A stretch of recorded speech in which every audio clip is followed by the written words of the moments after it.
All right, hello everyone. Welcome to my channel. This is an educational channel where we look at different theories of everything, different cosmologies, overall encompassing theories, and things that could make your life more well-rounded and rewarding and fulfilling if you knew about them, but you don't, because these are things that are quite obscure, and probably you'd only come across them if you were uh, not only digging but also knew where to dig. In a couple of the cases, I stumbled upon things, but in most cases, I was acting upon a tip and kind of knew where I was looking, where I was supposed to be looking. In this case, we are talking about the reciprocal system of theory from Dewey B. Larson. And this is the 240th video that we've done on the reciprocal system. And this theory was theory of everything, system of theory, was first derived by Larson back in the middle part of the 20th century and kept plugging away up until his death in 1990. Wrote a lot of books, mainly on the sciences, but also economics and some stuff on metaphysics. Some of his collaborators and followers have extended his theory into other areas. So we're going to be looking at that, some of that today. The basic idea behind the reciprocal system is that we live in a universe of motion. The universe is made entirely of motion, and motion is the relationship between space and time. Space and time are therefore reciprocals of each other. They're basically, motion is a fraction with time or space as the numerator and space or time as the denominator. And every single kind of scientific phenomena is a form of motion, such as electric charge, electric current, and magnetic flux, and electrical capacitance, and electrical resistance, and viscosity, and fluidity, and density, and pressure, and acceleration, and speed, and matter, and energy, and force. These are all different fractions of time and space. For example, they come in coordinate, time and space have their coordinate aspects, meaning that they have 3 or more dimensions. So, for example, matter is time to the third power over space to the third power. Permeability is time to the third power over space to the fourth power. And pressure is time over space to the fourth power.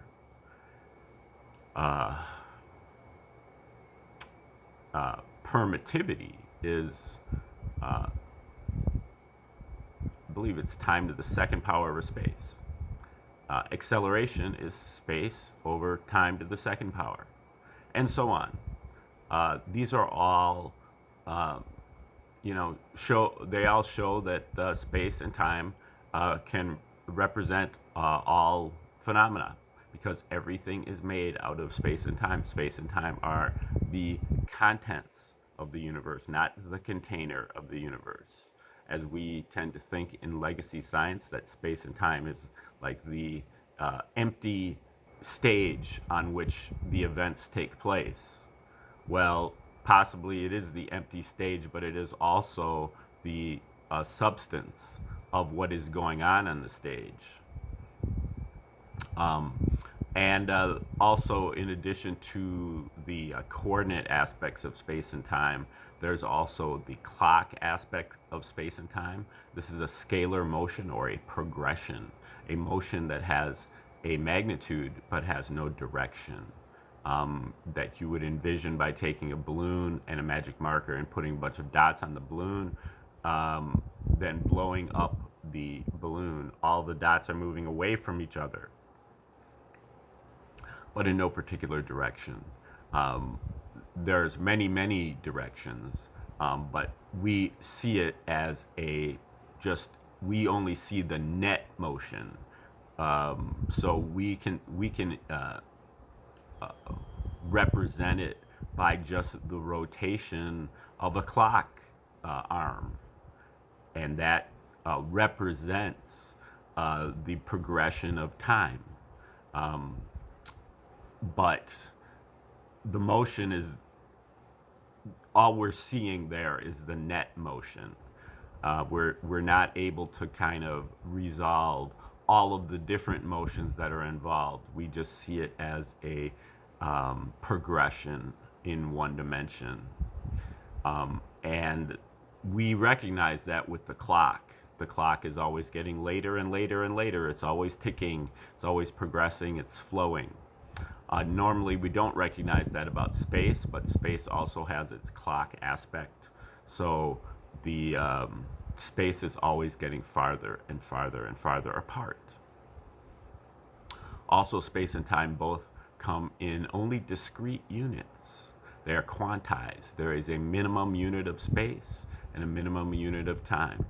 1 unit of time, 1 unit of space in 1 unit of time is the speed of light. That's what Larson calls unit speed. 1/1 equals 1. And that unit speed is the midpoint of the universe. Whereas in legacy science, the midpoint is 0. But in the reciprocal system, the midpoint is unit speed. You can see that this is a multiplicative system rather than an additive system. If you have a 0 as the midpoint, then you're plus or minus 0. On one side you have +1, +2, +3, +4, +5. On the other side you have -1, -2, -3, -4, -5. But in the reciprocal system, when you have 1 in the center, you're talking about a multiplicative or fraction system. So on one side, you have 1. You have 1 on one side, and then or 1 in the middle, and then you have 2, 3, 4, 5, and 6. But on the other side, you have 1/2, 1/3, 1/4, 1/5, and 1/6. They multiply to 1. 3 times 1/3 is 1. That's really, the core difference between the legacy system and the reciprocal system. And so this speed of light is the boundary between 2 different sectors of the universe. One where the speed is faster than the speed of light. Larson calls that the cosmic sector. And one where the speed is lower than the speed of light. Larson calls that the material sector. That's the sector that we're more familiar with, and where the scientists are comfortable and they make their own measurements. And Einstein even said that the speed of light is the maximum speed of the universe because he only knew about the material sector.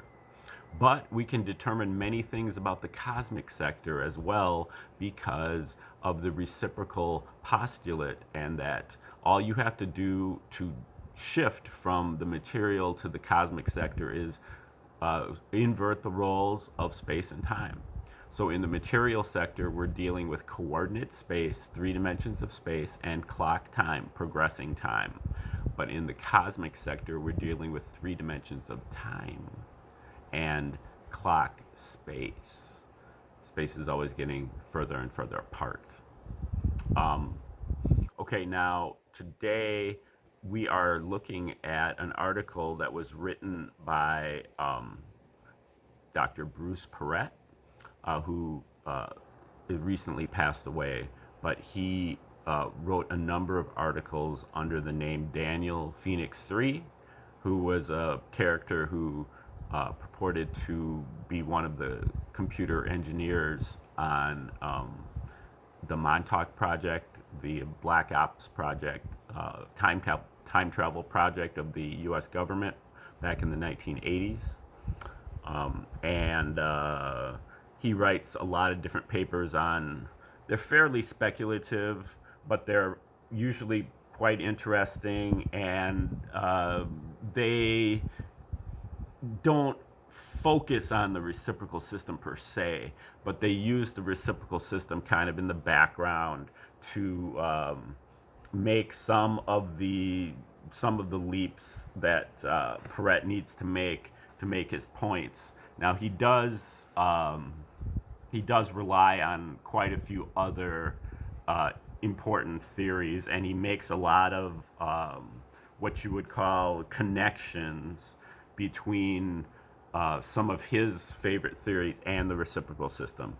So it's interesting to hear his perspective, especially as a person who was writing years ago. Right now, we're reading an article that has to do with Project Bluebeam, which is quite relevant to what's going on right now.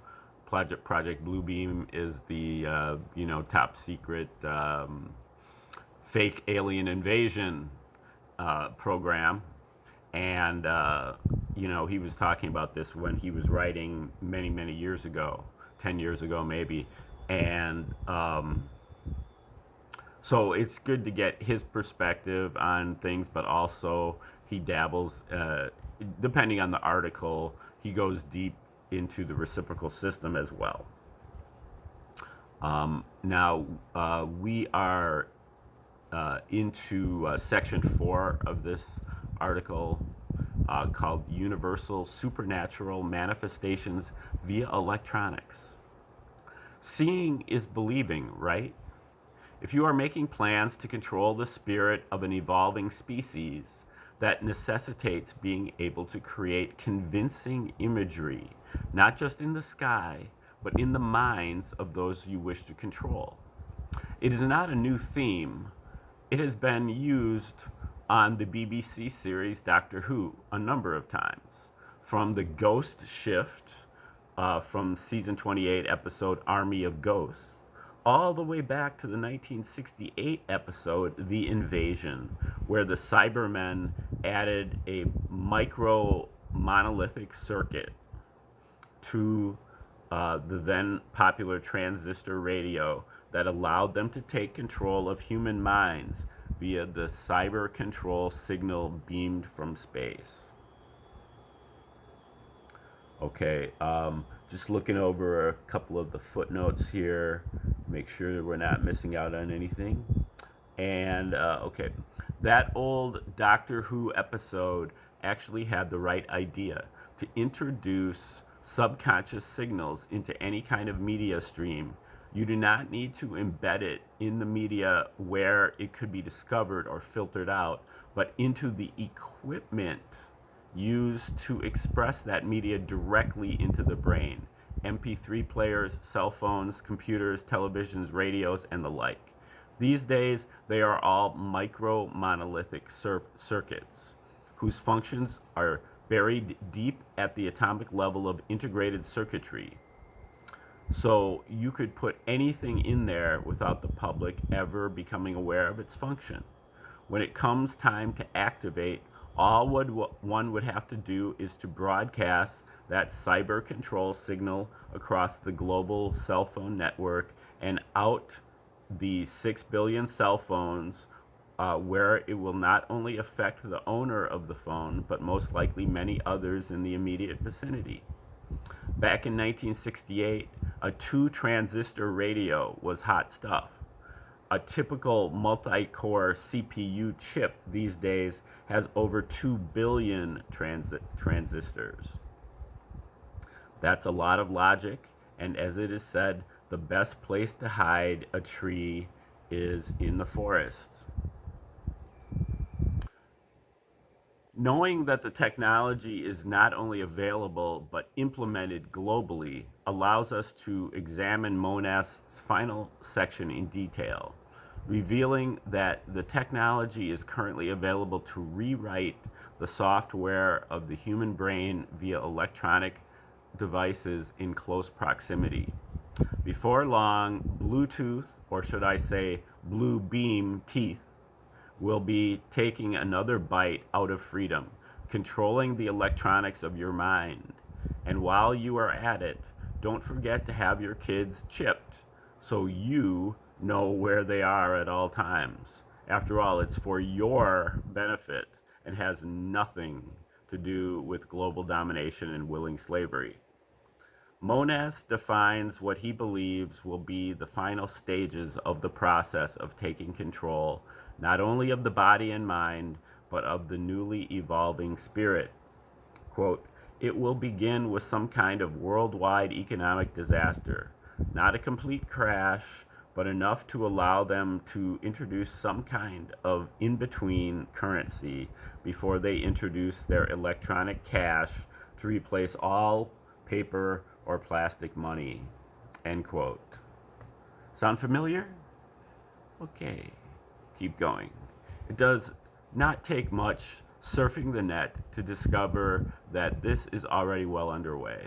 With projects like OPPT, One People's Public Trust, Neil Keenan and his Global Fund's reevaluation RV of Iraqi dinars, free replicators for the good slaves to fill their lives with material possessions, reset of the banking system to remove all the debt you've run up with uncontrolled spending.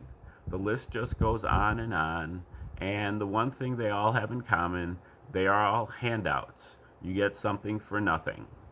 Nature uses the handout concept frequently. The only difference is that nature calls it bait. Quote, the second is to make the Christians believe that the rapture is going to occur with the supposed divine intervention of an alien off-world civilization coming to rescue earthlings from a savage and merciless demon. Its goal will be to dispose of all significant opposition to the implementation of the New World Order in one major stroke, actually within hours of the beginning of the Sky Show. End quote. The same pattern, except instead of handouts, we have the savior, another old concept where one entity is burdened with the job of saving the helpless people via intervention, the mass arrests of corrupt political or commercial system, or rescue via harvests or mass ascension to a higher state of being where you escape the system of oppression. Again, it requires you to do nothing except kick back, pop another brew, and enjoy the fireworks. Maybe a little popcorn as well. Convincing people that they are helpless is a good way to reduce opposition. Number 3, quote, the third orientation in the fourth step is a mixture of electronic and supernatural forces. The waves used at that time will allow supernatural forces to travel through optical fibers, coaxial cables, TV, electrical and phone lines in order to penetrate to everyone at once through major appliances. Embedded chips will already be in place. The goal of this deals with global satanic ghosts projected all around the world in order to push all populations to the edge of hysteria and madness, to drown them into a wave of suicide, murder, and permanent psychological disorders. After the night of the 1,000 stars, worldwide populations will be ready for the new Messiah to reestablish order and peace at any cost, even at the cost of abdication of freedom. End quote. This is the natural consequence of a fear-based society. To push the level of fear and misunderstanding so high, a person cannot operate within their own worldview and then takes their own life or goes on an uncontrolled rampage, a form of assisted suicide. The ultimate Manchurian candidate that did not even need to be put through a mind control program. They just make use of the hopes and fears already in place through the careful nudging of mass media. If a willing class is set free, they will do anything to find a new master to bring meaning and purpose back to their life. Okay, this next section, we'll just read a couple paragraphs here, called "The Mind Has No Firewall." In the old days, a firewall was just a non-combustible wall designed to protect a structure from fires. That wall could either confine the fire to a specific building or protect a building from an outside threat. Computer firewalls do the latter. It acts as a barrier surrounding your computer to protect it from external damage in the guise of computer viruses, unsolicited commercial advertising or spam, and the like. Your brain and mind are much like a computer and its software, where by default the mental firewall is switched off, allowing itself to be constantly infected from the outside, from the direct programming of education to the subtle mechanisms of subliminal advertising, synthetic hypnosis, subconscious suggestion, and a myriad of other processes. However, these processes are only effective when you are unaware of them. The purpose of this paper, as well as my other papers on a variety of topics, is to make you aware of what is potentially going on around you, so you have the option to switch that firewall on. And should you switch it on, like any piece of new software, it will take some tuning to get it to working properly, filtering out the cyber control signals attempting to influence your behavior. But remember that in our society, where ignorance is bliss, it is folly to be wise. Okay, we will stop it right there, and we will take over tomorrow. Actually, there's just one more paragraph here in this section, so let's go through this. Will taking up arms against this technological oppressor accomplish anything? In my opinion, no. A leader does not need guns or knives to give him authority. His weapon is intelligence. Turn on your mental firewall. Stop being subconsciously influenced. Become intelligent. Know what you do and why you do it. Then you will see that there is another way, a natural consequence of biological evolution has been slipping between the cracks, where those in power hope you will never look. As Roger Damon Price described it in a British television series back in 1973, the future of mankind are the tomorrow people. Okay, I think that's where we're going, and that's the end of that section. The next section to start off tomorrow is called Resistance is Futile. Evolution is effective. Okay, and he's going to go into a little bit of this Roger Damon Price's Tomorrow People in that section. And until then, thank you for tuning in, and have a great day.